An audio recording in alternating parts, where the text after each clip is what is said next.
Welcome to double seven media. నేను మీ ఆదినారాయణ. నా video చూస్తున్న ప్రతి ఒక్కరూ లైక్ చేసి, షేర్ చేసి, కామెంట్ చేసి, అలాగే ఛానల్ను సబ్స్క్రైబ్ చేసుకోవాలని కోరుకుంటున్నాను. ఇక వీడియోలోకి వెళితే, రాజకీయ నాయకులు ఎప్పుడూ ఒకేలా ఉండరు. అధికార పక్షంలో ఉన్నప్పుడు ఒకలా, ప్రతిపక్షంలో ఉన్నప్పుడు మరోలా వారి తీరు ఉంటుంది. పార్టీ ప్రతిపక్షంలో ఉందంటే నాయకులకు ఎక్కువ సమయం కేటాయిస్తారు, పార్టీ సమావేశాలు నిర్వహిస్తూ ఉంటారు. అదే పార్టీ అధికారంలో ఉంటే నాయకులను పెద్దగా పట్టించుకోరు అనే విమర్శలు రాజకీయ నాయకులపై ఉంటాయి. అయితే తాజాగా డిప్యూటీ సీఎం పవన్ కళ్యాణ్ గారిపై సోషల్ మీడియాలో ఒక ప్రచారం సాగుతుంది. ఆయన కూడా అందరిలాగే రాజకీయ నాయకుడే. ఇతర రాజకీయ నాయకులకు భిన్నంగా పవన్ కళ్యాణ్ గారు లేరు, ఆయన చెప్పిన మాట మీద నిలబడే వ్యక్తి కాదు అనే ప్రచారం ఒకటి ఇప్పుడు సోషల్ మీడియాలో విస్తృతంగా సాగుతుంది. ఇలా పవన్ కళ్యాణ్ గురించి ఎందుకు మాట్లాడుకుంటున్నారు అంటే, 2024 ఎన్నికల్లో పిఠాపురం నుంచి పవన్ కళ్యాణ్ గారు ఎమ్మెల్యేగా పోటీ చేసి గెలిచి ఇప్పుడు రాష్ట్రంలో డిప్యూటీ సీఎంగా ఉన్నారు. ఆ ఎన్నికల సమయంలో ఆ నియోజకవర్గంలో తెలుగుదేశం పార్టీ మాజీ ఎమ్మెల్యే వర్మ గారు పవన్ కళ్యాణ్ గారికి చాలా సపోర్ట్ చేశారు. ఆయన ఎమ్మెల్యే సీటు త్యాగం చేసి పవన్ కళ్యాణ్ గారికి ఇవ్వడం జరిగింది. 2024 ఎన్నికల్లో వర్మ గారు నేనే తెలుగుదేశం పార్టీ తరపున పిఠాపురంలో ఎమ్మెల్యేగా పోటీ చేస్తానని పట్టుబట్టారు. ఆయనకు సీటు రాకపోతే తెలుగుదేశం పార్టీని వీడాలి అనుకున్నారు. అయితే ఆ సమయంలో టీడీపీ అధినేత ప్రస్తుత ముఖ్యమంత్రి చంద్రబాబు గారు ఆయన్ను పిలిపించుకొని ఎమ్మెల్సీ సీటు ఇస్తామని హామీ ఇచ్చారు. ఆ తర్వాత ఎన్నికల ప్రచారంలో కూడా ప్రస్తుత డిప్యూటీ సీఎం పవన్ కళ్యాణ్ గారు చాలా చోట్ల కూటమి ప్రభుత్వం అధికారంలోకి రాగానే వర్మ గారికి ఎమ్మెల్సీ పదవి ఇస్తాము, నేను కూడా ఆయనకు సహాయ సహకారాలు అందిస్తానంటూ ఎన్నికల ప్రచారంలో డిప్యూటీ సీఎం పవన్ కళ్యాణ్ గారు చెప్పడం జరిగింది. అయితే ఇప్పుడు రాష్ట్రంలో 5 ఎమ్మెల్సీ స్థానాలు ఖాళీ అయ్యాయి. వాటికి నామినేషన్లు వేస్తున్నారు. ఇందులో తెలుగుదేశం పార్టీ తరఫున 3 అభ్యర్థులు పోటీ చేయబోతున్నారు. జనసేన పార్టీ తరఫున నాగబాబు గారు, అలాగే బీజేపీ తరఫున ఒకరు ఎమ్మెల్సీగా నామినేషన్ వేయబోతున్నారు.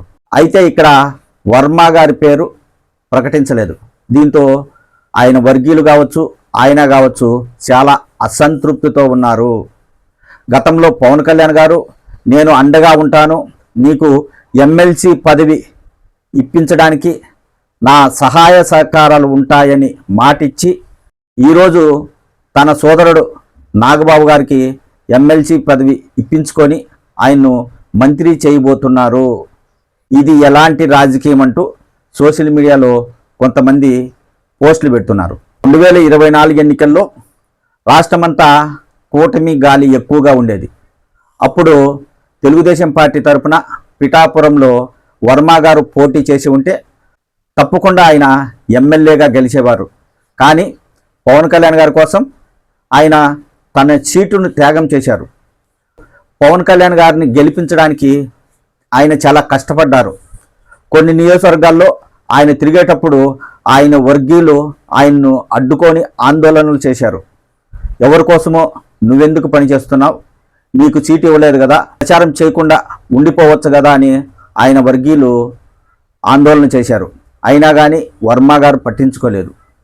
పవన్ కళ్యాణ్ గారిని ఎలాగైనా గెలిపించాలి, పార్టీ అధినేత చంద్రబాబు గారు ఆదేశాల మేరకు పని చేయాలి అనే భావనతో వర్మ గారు కష్టపడి పనిచేశారు. అక్కడ పవన్ కళ్యాణ్ గారు ఎమ్మెల్యేగా గెలిచారు కాబట్టి ఈరోజు రాష్ట్రంలో డిప్యూటీ సీఎంగా ఆయన ఉన్నారు.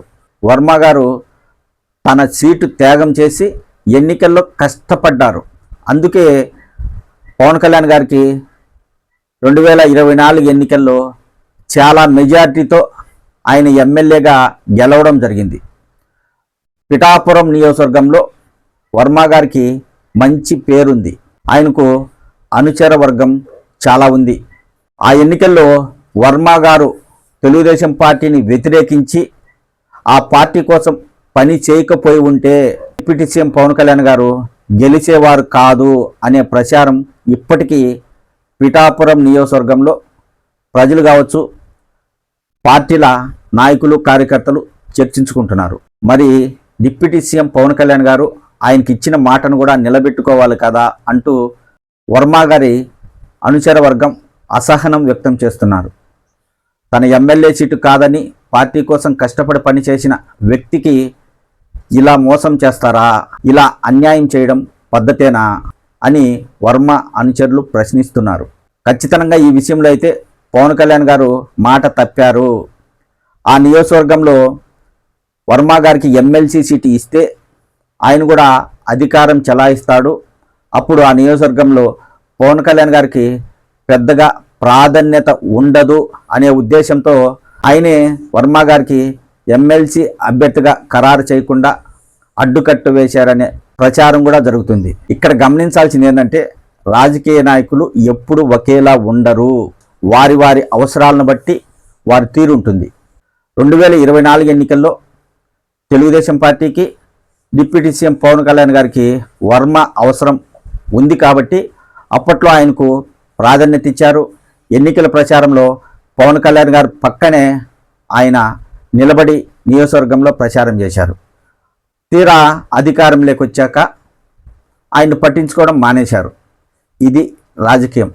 డిప్యూటీ సీఎం పవన్ కళ్యాణ్ గారు తన సోదరుడు నాగబాబును గుర్తించినట్లుగా వర్మ గారిని ఎందుకు గుర్తించలేకపోయారు?